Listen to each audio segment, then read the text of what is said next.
तो जय हिंद दोस्तों।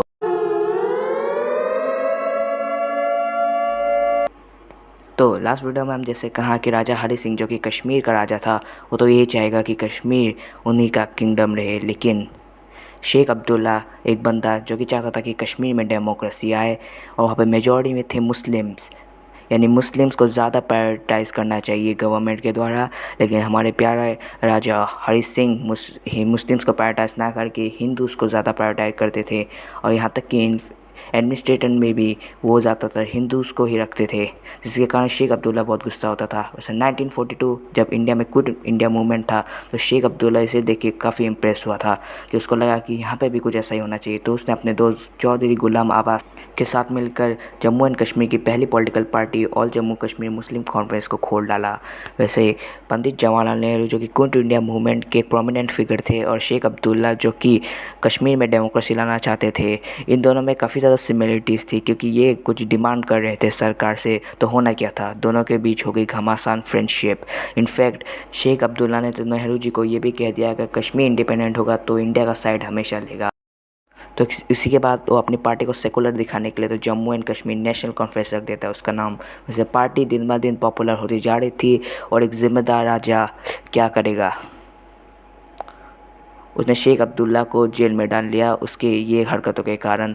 वैसे कुछ टाइम बाद इंडिया इंडिपेंडेंट हो जाता है, और इंडिपेंडेंट के होने के बाद हमको पता है कि कश्मीर में क्या क्या हुआ था। लास्ट वीडियो में हमने वो डिस्कस भी किया था। वैसे आप अगर डिटेल में इंडिया पाक वॉर जानना चाहते हैं तो आप इसके ऊपर डॉक्यूमेंट्रीज भी देख सकते हैं। वैसे हम सबको पता है कि उसके बाद कश्मीर इंडिया का पार्ट बन चुका था, और राजा हरि सिंह ने वो खुद साइन किया था। लेकिन उस साइन किए हुए अकॉर्ड में ये था कि कश्मीर के पास खुद का फ्लैग होगा, और वहाँ पे इंडिया का कॉन्स्टिट्यूशन काम नहीं करेगा। लेकिन इंडिया चाहता तो था कि कश्मीर में कुछ ना कुछ तो लॉ एंड ऑर्डर फॉलो हो, वरना पर तबाही हो सकती है। तो जम्मू कश्मीर में क्या करे, तो ये पंडित नेहरू सोच रहे थे कि तभी वहाँ के उनके बेस्ट फ्रेंड शेख अब्दुल्ला प्रकट होते हैं, और दोनों ने एक मीटिंग की जिसमें ये कंक्लूजन निकला कि कश्मीर में इंडिया के सिर्फ दो ही आर्टिकल काम करेगा। आर्टिकल 1 जिसके मुताबिक कश्मीर एक इंटीग्रल पार्ट ऑफ इंडिया, और द इनफेमस आर्टिकल 370 जो कि आगे जाके कश्मीर में आग लगाने वाला था। वैसे आर्टिकल 370 ज़्यादा कुछ नहीं, बस शेख के कहने पे यह एश्योरेंस था कि कश्मीर एक इंडिया का टेरिटरी होने के बावजूद भी वहाँ पे स्पेशल नियम लागू होंगे। फिर उसके बाद 1952 में गवर्नमेंट ऑफ इंडिया ने शेख को इनवाइट किया था दिल्ली एग्रीमेंट साइन करने के लिए, जिसके मुताबिक कश्मीर में इंडिया के कुछ स्पेशल लॉ जैसे डिक्लेयरिंग इमरजेंसी काम करेगा। लेकिन शेख ने थोड़ा सोचने के बाद डायरेक्ट इस लॉ को मना कर दिया, जिसके कारण कश्मीर की नेशनल असेंबली ने उनको अपने पीएम की पोस्ट से रिज़ाइन करवा दिया। उसी के एक साल बाद उनको हो जाती है जेल। उनके बाद बने हुए चीफ मिनिस्टर ने ये बोला कि वो एक एंटी नेशनल थे, इसलिए हमको ये कदम उठाना पड़ा।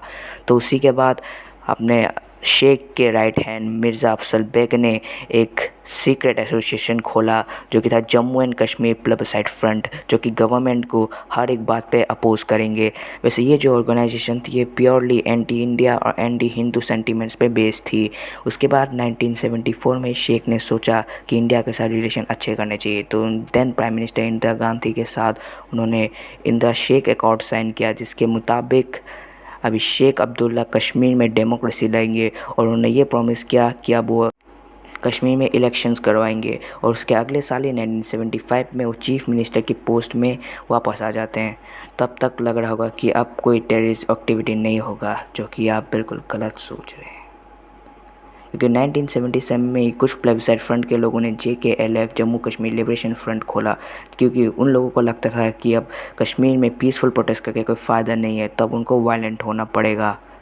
जैसे शेख और बाकी सारे प्लेबसाइट फ्रंट के मेंबर्स ने यही बोला कि हम इसके फॉर्मेशन में बिल्कुल नहीं है। लेकिन 1982 में शेख खुद एंटी इंडिया चीज़ें बकता हुआ पकड़ा गया। उसके बाद कुछ ही टाइम के बाद उनकी मौत हुई। उनके कारण उनका बेटा फारूक अब्दुल्ला चीफ मिनिस्टर बन जाता है। लेकिन कुछ ही टाइम के बाद गुलाम मोहम्मद शाह जो कि ब्रदर ऑफ लॉ थे शेख अब्दुल्ला के, वो चीफ मिनिस्टर बनते हैं, और उन्होंने देन गवर्नर जगमोहन के साथ एक रिपोर्ट पब्लिश किया जिसमें यह था कि फारूक अब्दुल्ला एंटी इंडिया और एंटी हिंदू चीज़ें बकते थे और टेररिस्ट को भी सपोर्ट करते थे। वैसे आपको ये लगा होगा तब कि गुलाम मोहम्मद शाह तो काफ़ी अच्छा इंसान होगा, जो कि आप बिल्कुल गलत सोच रहे हैं, क्योंकि 1986 में वो खुद एंटी इंडिया चीज़ें बकते हुए पकड़े गए, जहाँ पे वो बोले थे कि वो मॉस्क बनाएंगे, वो भी हिंदू टेम्पल्स के ऊपर, जिसके कारण कश्मीरी हिंदू काफ़ी ज़्यादा प्रोटेस्ट करने लगे, जिसके कारण वो फेमस इस्लामी स्लोगन इस्लाम खतरे में है बकने लगे, जिसके कारण कश्मीर के प्लेबेसाइट फ्रंट के लोग और ज़्यादा गुस्सा हो गए। और उसके बाद अनंतनाग में फर्स्ट मेजर कश्मीरी राइट्स हुए जिस पे हिंदूज़ को टारगेट किया था। फिर गुलाम शाह की गवर्नमेंट के द्वारा ये सब हरकतें देखने के बाद गवर्नमेंट जगमोहन ने उनकी सरकार को कहा,